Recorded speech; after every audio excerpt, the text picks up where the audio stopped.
Desde 1826 empezó a ser predicado en Inglaterra el mensaje del advenimiento, pero aquí el movimiento no tomó forma tan definida como en Norteamérica. No se enseñaba generalmente la fecha exacta del advenimiento, pero la gran verdad de la pronta venida de Cristo en poder y gloria era proclamada extensamente.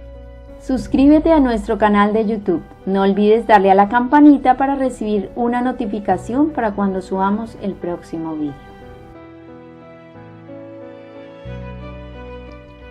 El escritor inglés Moran Brock dice que cerca de 700 ministros de la Iglesia anglicana predicaban este Evangelio del Reino. También se proclamaba en Gran Bretaña el mensaje que fijaba 1844 como la fecha de la venida del Señor. Circulaban profusamente las publicaciones adventistas procedentes de Estados Unidos y se reimprimían libros y periódicos en Inglaterra. Y en 1842, Robert Winter, súbdito inglés que había aceptado la fe adventista en Norteamérica, regresó a su país para anunciar la venida del Señor, y así el mensaje del juicio fue proclamado en varias partes de Inglaterra. En América del Sur, el jesuita español Lacunza, mientras residía en Chile, se abrió camino en las Escrituras y de ella recibió la verdad del inminente regreso de Cristo. Impelido a dar la advertencia, pero al mismo tiempo deseando librarse de la censura de Roma, publicó sus opiniones bajo el seudónimo de Rabí Ben Ezra, representándose como un judío convertido. Lacunza vivió en el siglo XVIII, pero no fue hasta 1825 que su libro fue traducido al inglés en Londres. Su publicación contribuyó a profundizar el interés que se estaba despertando en Inglaterra por el tema de la Segunda Venida. En Alemania, esta doctrina había sido enseñada en el siglo XVIII por Bengel, ministro de la Iglesia luterana. Al terminar su educación, Bengel se había dedicado al estudio de la teología. Como otros jóvenes de temperamento reflexivo, tuvo que luchar con dudas y dificultades de índole religiosa. Si bien sostenía los derechos y privilegios de la Iglesia, abogaba para que se concediera toda libertad razonable a los que se sentían constreñidos por motivos de conciencia a abandonar la Iglesia oficial. Mientras preparaba un sermón sobre Apocalipsis 21, la luz de la segunda venida de Cristo se hizo en la mente de Bengel. Las profecías del Apocalipsis se abrieron a su entendimiento como nunca antes. Desde entonces se dedicó al estudio de las profecías, especialmente las del Apocalipsis, y pronto llegó a creer que ellas señalaban la proximidad de la venida de Cristo. La fecha que él fijó para el segundo advenimiento no difería más que en muy pocos años de la que sostenía Miller.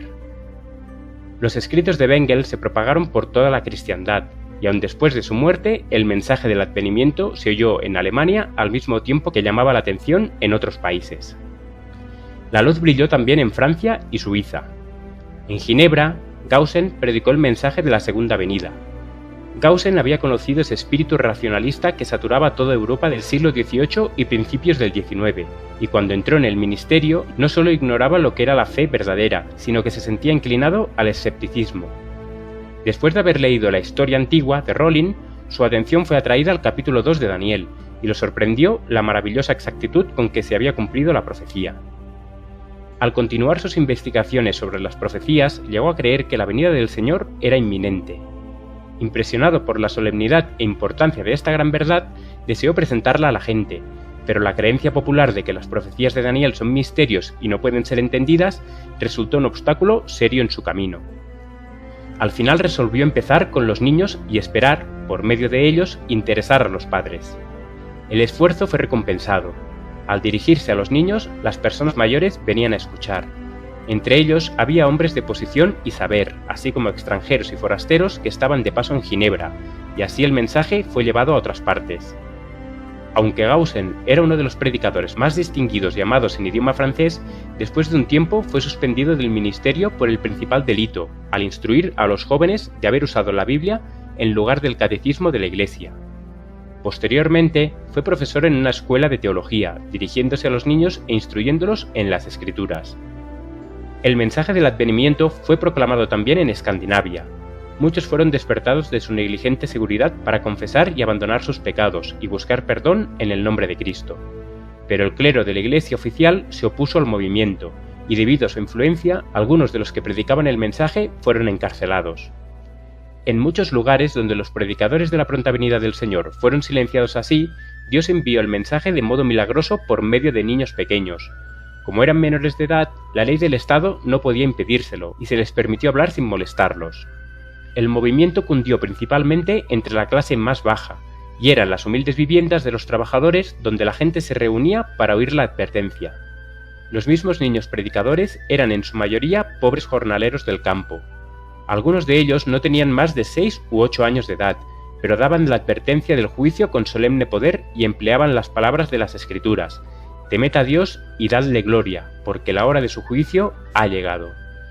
Reprobaban los pecados de la gente, condenaban no solo la inmoralidad y el vicio, sino que también reprendían la mundanalidad y la apostasía.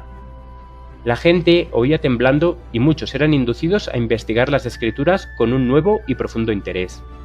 Hasta los ministros de la Iglesia oficial se veían obligados a reconocer que la mano de Dios estaba en el movimiento. Era la voluntad de Dios que las nuevas de la venida del Salvador fuesen publicadas en los países escandinavos, y cuando las voces de sus siervos fueron silenciadas, Él puso su espíritu en los niños para que se pudiese realizar la obra. A Guillermo Miller y a sus colaboradores les fue encomendada la misión de predicar la advertencia en Norteamérica. Dicho país vino a ser el centro del gran movimiento adventista.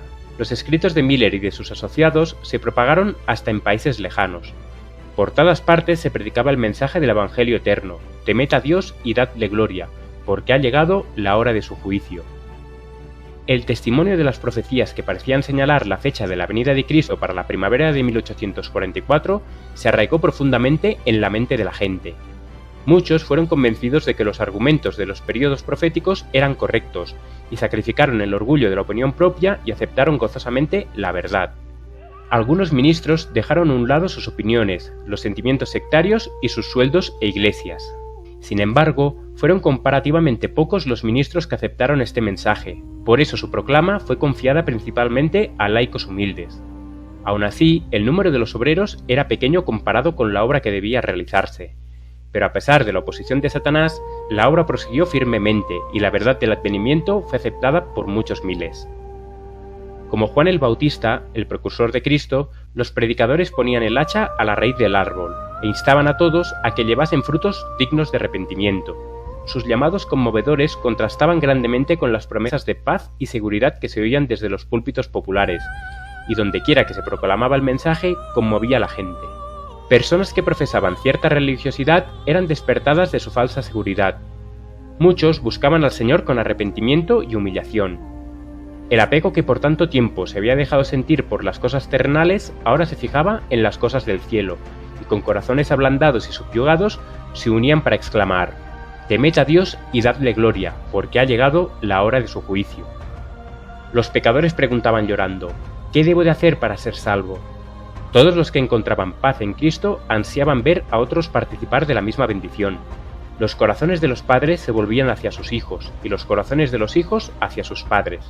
Se hacían sentidas confesiones y los miembros de la familia trabajaban por la salvación de los más cercanos y más queridos. Muchos pasaban toda la noche en oración para tener la seguridad de que sus propios pecados eran perdonados. Todas las clases de la sociedad se agolpaban en las reuniones de los adventistas. Ricos y pobres ansiaban por diversas razones oír ellos mismos la doctrina del segundo advenimiento, y cada día muchas personas eran añadidas al número de creyentes.